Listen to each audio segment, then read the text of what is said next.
Salut à tous, ici Michael, j'espère que vous allez bien. On se retrouve aujourd'hui pour une nouvelle vidéo consacrée au logiciel Blender. Nous sommes toujours dans la formation, toujours dans la partie rendu. Aujourd'hui, c'est une petite introduction des différents réglages d'optimisation de rendu pour savoir, dans un second temps, on verra dans la prochaine vidéo, comment limiter au maximum le temps de rendu dans une scène Blender. C'est peut-être la question qui est posée le plus souvent parce que je rappelle que le rendu, c'est un process qui est ultra lourd, qui peut prendre plusieurs heures, voire plusieurs jours, en fonction de la complexité de votre scène. Donc on va essayer d'abord, dans un premier temps aujourd'hui, de vous présenter les notions principales de bride, avec des guillemets, de rendu. Donc un nombre de samples, déjà qu'est-ce que le samples, qu'est-ce que le temps de rendu, qu'est-ce qu'un noise threshold. On est obligé de voir un petit peu tout ça d'abord en amont, parce que sinon la vidéo prochaine où je vous montrerai les optimisations de rendu, si vous n'avez pas les bases de comment fonctionne techniquement un moteur de rendu, ça va peut-être être un petit peu abstrait. Donc pour m'aider dans cette vidéo, j'ai téléchargé une scène sur le logiciel Blender de manière totalement gratuite. Dans Demo File, le starting screen de Blender 3.5 Cozy Kitchen réalisé par Nicole Morena. Donc très bonne réalisation parce que ça permet vraiment de voir en temps réel, avec des types de shaders différents, un petit peu comment réagit le moteur de rendu. Donc un rendu, c'est quoi? On en a parlé un petit peu des bases la dernière fois. Donc pour le lancer, c'est avec F12. Alors peut-être que chez vous, le rendu n'a pas exactement le même visuel, c'est normal, c'est parce que moi déjà j'ai fait des optimisations de mon côté pour pré-mâcher la vidéo qui viendra plus tard. Mais voilà à quoi ça ressemble. Ça c'est un rendu. Ça veut dire que là, Blender, qu'est-ce qu'il a fait? Donc Cycles, précisément, le moteur de rendu, il a lancé plein de rayons lumineux qui vont rebondir et qui vont avoir un comportement différent en fonction de la position de la light, de son intensité, de sa couleur, de la surface qui reçoit les rayons lumineux. Vous remarquez que par exemple, un élément qui a une surface réfléchissante va renvoyer, la lumière va rebondir dessus, par opposition à une surface qui a du vert, qui va absorber les rayons et avoir une réfraction derrière. On a également un miroir ici qui va réfléchir. Donc cette scène est vraiment cool parce qu'elle permet vraiment, en termes de benchmark et en termes d'explication très simple, de voir plusieurs problématiques qui peuvent arriver avec du path tracing. Le path tracing, c'est du lancer de rayons, comme je l'ai dit.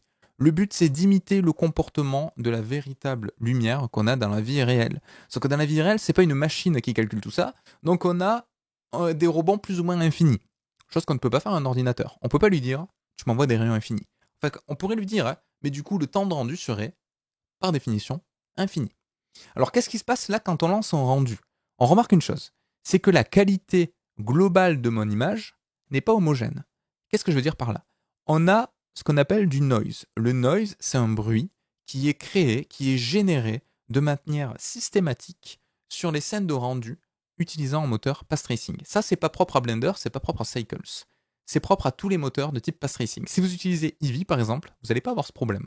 Parce que lui, il fait une approximation de la rasterisation pour essayer d'approcher un comportement, mais il y arrive beaucoup moins quand on a des zones de réfraction, de réflexion, ce qu'on appelle de la GI, donc la Global Illumination, c'est des éléments très proches qui vont influencer les uns sur les autres. Donc tout ça, Eevee ne peut pas le faire. Par contre, si vous comparez à Karma, si vous comparez à V-Ray, si vous comparez à n'importe quel moteur de type path tracing, vous allez avoir exactement le même résultat, à savoir du noise. Le but en tant qu'artiste lighting ou que tech lighting, ou même en tant que quelqu'un qui va régler les réglages dans rendu, c'est de réduire au maximum ce noise, donc trouver des stratégies pour réduire ce bruit qui va être ajouté sur l'image, qui n'est pas joli, ou du moins d'avoir une qualité homogène sur l'intégralité de mon image et d'une image à l'autre si on fait une animation par exemple. Donc ça, c'est pas si simple. Et ça nécessite d'abord de comprendre comment fonctionne le moteur de rendu. C'est ce qu'on va essayer de voir un petit peu aujourd'hui avec 3 réglages de base pour brider le moteur de rendu. Là, vous remarquez, quand je fais un F12, qu'en haut, on va avoir plusieurs informations. Alors pour qu'elles soient assez visibles, je vais d'abord utiliser la première bride. La première bride, c'est quoi? Donc on va mettre un samples qui sera jamais atteint. La première bride, c'est la plus simple à comprendre, c'est la bride en termes de temps, le time limit. Ça veut dire quoi? La description est assez explicite. Limit the render time, excluding synchronization time, 0 disables the limits. Donc ça veut dire que si vous mettez 0 secondes, il ne va pas en prendre en compte. Si vous mettez par exemple 60 secondes, donc il vous le convertit 1 minute, là il va faire un rendu qui va durer 1 minute, quel que soit le nombre de samples, sauf s'il atteint ça. C'est une sorte de double bride. Là, l'inconvénient, c'est que je peux pas mettre 0, on est obligé de mettre 1 au maximum. Donc je suis obligé de mettre une valeur très élevée pour être sûr qu'il n'atteigne pas. Mais si une condition ou l'autre est atteinte, et non pas un et mais un ou, alors il va arrêter le rendu. Alors je mets ça pourquoi? Pour vous montrer un petit peu ce qui se passe en haut si je fais un F12. On a plusieurs informations qui sont intéressantes. Là, on a le temps de l'ancien rendu. Là, on a le temps courant de rendu. Là, on a ce qui est restant. Donc vu qu'on a mis une minute, il démarre son chrono à 60 et il réduit. Là, c'est l'utilisation de la mémoire, le pic, la scène et le nombre de samples. Donc tout ça, c'est des informations qui sont ultra intéressantes. Vous voyez que là, on a beaucoup plus de samples, donc on a moins de noise comparé à tout à l'heure. Donc là, c'est cool. Mais on navigue un petit peu à l'aveugle. Donc la première méthode pour brider un rendu, c'est le temps. Ça veut dire quoi? Ça peut être utile dans un cas de figure spécifique. Imaginons que vous devez rendre une animation pour demain minuit et que vous avez 200 frames à rendre. Vous pouvez très facilement diviser le nombre de rendus par le nombre de frames pour dire à Blender, je veux pas que tu passes plus de 2 minutes 30 par image. Auquel cas, vous êtes sûr d'avoir votre animation à temps. Petite exception. Quand on appuie sur F12, vous voyez que le rendu ne se lance pas de suite. Alors là, en l'occurrence, il se lance de suite parce que on a activé un petit réglage, hop là, qui est juste ici, tac, qu'on verra la prochaine fois. Mais à chaque fois que vous allez lancer un rendu, il va faire ce qu'on appelle Synchronizing Objects. En gros, il va calculer les géométries pour essayer d'optimiser le rendu et savoir qu'est-ce qu'il a à rendre. Donc tout ceci, c'est quelque chose qui n'est pas pris en compte dans le temps de rendu. Donc il faut le garder en tête. Parce que si vous avez une scène ultra lourde, si votre rendu dure 1 minute, peut-être qu'il a 10 secondes où il compile de la géométrie. Donc si vous mettez 1 minute, ça va être 10 secondes plus 1 minute, donc 1 minute 10 en tout de calcul. Je vais réactiver ça parce que ce sera quand même beaucoup plus rapide pour les prochains rendus. Donc ça, c'est la première limite, c'est une limite en termes de temps. Donc là, je mets 1 minute, il va passer 1 minute, ni plus ni moins, à faire mon rendu. Mais ça veut dire quoi? Ça veut dire que je certifie pas une qualité sur mon image. J'ai juste bridé un temps. Mais il faut se dire que d'une image à l'autre, 1 minute de rendu pour cette image, ça va peut-être être suffisant. Par contre, sur une autre image beaucoup plus complexe, 1 minute, le rendu sera absolument horrible. Donc là, on ne certifie aucunement un seuil de qualité.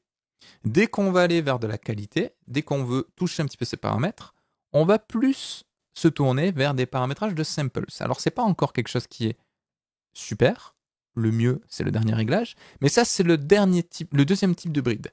Donc si je mets des samples à 100, qu'est-ce qui se passe? Si je fais F12, il va me faire, vous voyez en haut, 100 samples et il va s'arrêter. C'est pas fou non plus, parce que même problème que le time limit, ça veut dire que d'une image à l'autre, un 100 samples, c'est pas forcément quelque chose qui va être suffisant pour un type d'image, mais pour une autre, ça va être largement suffisant. Imaginons que là, j'ai juste une sphère avec de la réflexion, les 100 samples, c'est suffisant. Exemple typique dans cette image, vous voyez qu'en 100 samples global, on n'a pas une qualité uniforme sur l'intégralité de mon image. Par exemple, le haut du champignon, là, qui a beaucoup de réflexion, ça nécessite beaucoup moins de samples. Donc là, on a quelque chose qui est qualitatif. Par contre, sur tout ce qui va être réfraction, là, c'est absolument ignoble. On voit pas ce qu'il y a dedans. La lumière passe pas à travers. Sur toutes les zones où on va avoir beaucoup de GI, beaucoup de rebonds de lumière, pareil, on va avoir quelque chose avec beaucoup de noise. Parce que là, Blender, il n'a pas eu assez de samples. Les samples, si on doit le résumer, c'est le nombre d'itérations de calcul par pixel. Donc je ne sais pas exactement comment lui, il a défini. Number of samples to render for each pixel. Bon. Définition de sample, il met samples dedans, donc si vous ne savez pas ce que ça veut dire, c'est un petit peu, vous n'êtes pas plus avancé. Donc c'est le nombre d'échantillonnages, c'est-à-dire que ça va être, pour faire simple, l'effort de calcul, le nombre d'itérations de calcul par pixel. Et vous remarquez que du coup, en fonction du matériau, c'est ce que je disais en début de vidéo, on n'a pas forcément le même nombre de samples qui est nécessaire. L'exemple que je viens de vous donner, là, on a une bonne qualité, là, on a une qualité qui n'est pas du tout bonne. Donc comment faire pour avoir une qualité qui est dépendante, qui est automatique en fonction des pixels? Ça, il y a moyen dans Blender de le faire. Alors d'abord, pour vous montrer, je vais activer dans le View Layer, je vais aller dans Pass et je vais dans Data activer le Sample Count. Et là, je vais mettre plus de samples, je vais mettre par exemple 500. F12. Là, vous allez remarquer quelque chose d'intéressant. C'est que là, j'ai dit à Blender, tu balances 500 samples. Partout, en permanence. Donc là, 1, 2, 3, 4, 5. Vous voyez, ça augmente en haut, pas très rapidement. On a une évolution qui est linéaire. Et du coup, on a une qualité en termes de samples qui est non homogène. Comment je peux voir ça? Si je vais dans Sample Count, vous voyez que là j'ai quelque chose qui est absolument uniforme partout. Si je laisse enfoncer mon clic, j'ai la valeur en bas. Donc j'ai le même nombre de samples exactement sur l'intégralité de mon image. C'est normal, je lui ai demandé de balancer 500 samples de manière uniforme sur toute mon image. Donc ça veut dire que on a suréchantillonné certaines parties. Le champignon, qui est très simple à calculer, il a reçu 500 samples alors que peut-être que 200 étaient nécessaires. Et en contrepartie, cette partie-là, qui peut-être nécessite 1000 samples, en a également reçu 500. Donc on perd un petit peu déjà en qualité et on perd en efficience. C'est-à-dire que avec notre puissance de calcul de base, au lieu de mettre l'effort là où c'est nécessaire, on l'a mis de manière uniforme sur l'intégralité de mon image. Ça, c'est pas bon. Blender, il a une option pour calculer en temps réel, sur chaque pixel, le taux de noise. Donc ça, c'est un algorithme très précis qui existe dans la plupart des logiciels de path tracing de nos jours. Donc ça, vous n'allez pas être perdu si vous utilisez un autre moteur de rendu. Ceci, ça s'appelle le noise threshold. C'est le seuil de bruit à partir duquel Blender considère que la qualité a été atteinte et du coup, il s'arrête de calculer à cet endroit-là et il va mettre des samples ailleurs. Donc ça, c'est ultra cool pour plein de raisons. C'est la seule bride sur les trois qui est une bride de qualité. C'est-à-dire que si vous devez livrer une image, le noise threshold, c'est la seule information qui va vous permettre de dire j'ai la même qualité de cette image à celle-là. Déjà, c'est ultra intéressant parce que vous avez le même noise threshold. Et j'ai la même qualité sur l'intégralité des pixels de mon image. Deuxième information ultra intéressante. L'inconvénient, c'est quoi? C'est que du coup, la variable fixe de temps ou de samples est totalement aléatoire. C'est-à-dire qu'une image ultra simple avec un noise threshold à 0,1 par exemple, va prendre 5 minutes. Les mêmes valeurs 0,01 sur une image complexe va peut-être prendre 10 heures. Donc c'est le côté aléatoire. L'avantage, c'est que c'est aléatoire dans le bon sens, comme dans le mauvais.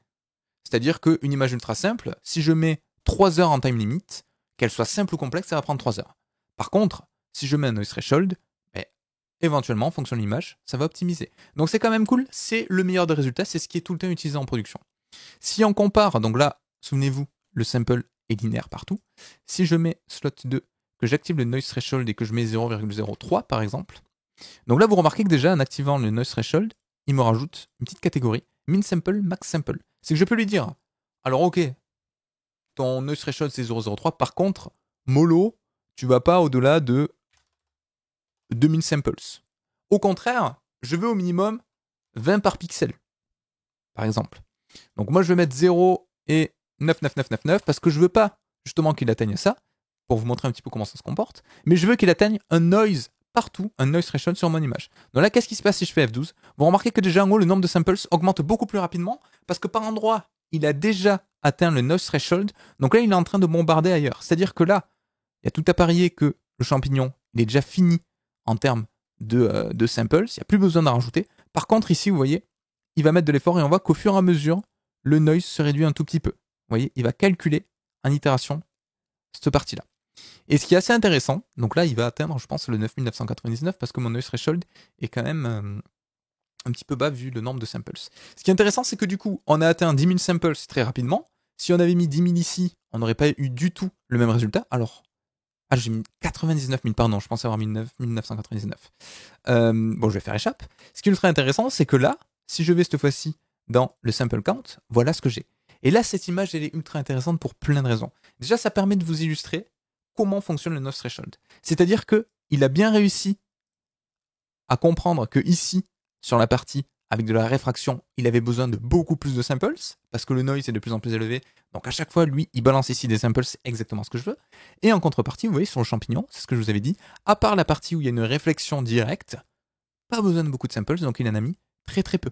Donc on voit la différence avec la value, alors vous voyez pas, tac, avec la value qu'il y a présent, je vais y arriver, hop là, qui est présent juste en bas, vous voyez, là, on a énormément de samples, là, on en a beaucoup moins. Donc ça, c'est ultra intéressant pour comprendre vraiment comment fonctionne un moteur de path tracing et comment lui, il va distribuer de manière non homogène les samples pour atteindre une certaine qualité. Donc avec ces bases-là, on va pouvoir correctement travailler dans la vidéo prochaine pour optimiser tous les settings de rendu. Le but, ce sera de passer d'un rendu de 8 minutes et quelques, parce que j'ai fait les tests juste avant, à quelque chose qui passe à 4 secondes. Mais on est obligé de comprendre tout ça. Donc là, vous voyez, L'avantage, c'est que ça permet également d'optimiser potentiellement les scènes. Imaginons que vous lanciez un rendu de base et que vous voyez ça. Comment vous l'interprétez? Là, vous pouvez vous dire, ok, là, ce shader, il prend beaucoup de rendu. Est-ce que c'est voulu? Donc là, en l'occurrence, c'est du vert, donc il n'y a pas trop de secret. Le vert, ça réfléchit, ça réfracte la lumière, donc c'est le pire en termes de temps de rendu. Mais bon, on n'a pas trop le choix. Au contraire, vous pouvez vous dire, ok, là, le shader est optimisé, j'ai le bon rendu, ça va vite, donc c'est cool. Donc ça, c'est le noise threshold. Et la grosse différence, c'est que sur tous les réglages d'avant, on avait quelque chose qui était uniforme, et du coup non efficient. Et là, on a quelque chose qui est optimisé, et du coup efficient. C'est-à-dire qu'on met l'effort uniquement là où c'est nécessaire en termes de sampling. Et ça permet, j'insiste bien sur ça, d'assurer, d'assumer une qualité homogène sur l'image, d'une image à l'autre. Donc c'est la seule bride sur tout ce qu'on a vu, sur le temps, sur le nombre de samples global, c'est la seule bride qui vous permet d'être une bride de qualité. Donc on a une bride de temps, on a une bride d'envoi de samples, on a une bride de qualité, parce que c'est l'envoi par pixel. Alors on n'a pas de temps par pixel, ça servira à rien, mais voilà ce qu'on a. Donc le noise threshold, c'est tout le temps ce qu'on va utiliser en production.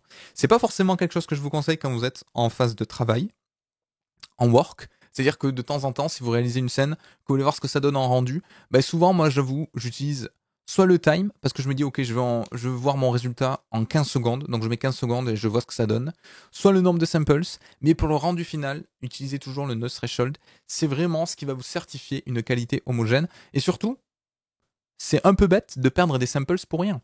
Parce que là, l'avantage aussi de cette image, comment on pourrait l'interpréter? Ben, si je me mets ici, tac, tous les samples que j'ai là au niveau du champignon, qui sont pas nécessaires, là vous voyez j'en ai eu très peu, ben là Blender, vu que je lui dis je m'en fiche, je veux 500 samples partout, il a continué à en lancer ici. Alors qu'il aurait très bien pu mettre l'effort ailleurs. Donc ça c'est quand même dommage. Ça manque d'efficience. Donc voilà ce qu'il faut retenir globalement de la vidéo d'aujourd'hui. 17 minutes, purée, je pensais que ça allait durer 5 minutes. Donc pour résumer, on a 3 brides en termes de pass tracing. On a le time limit, si vraiment vous voulez limiter en termes de temps. On a le samples, si vraiment vous voulez limiter de manière homogène le nombre de samples.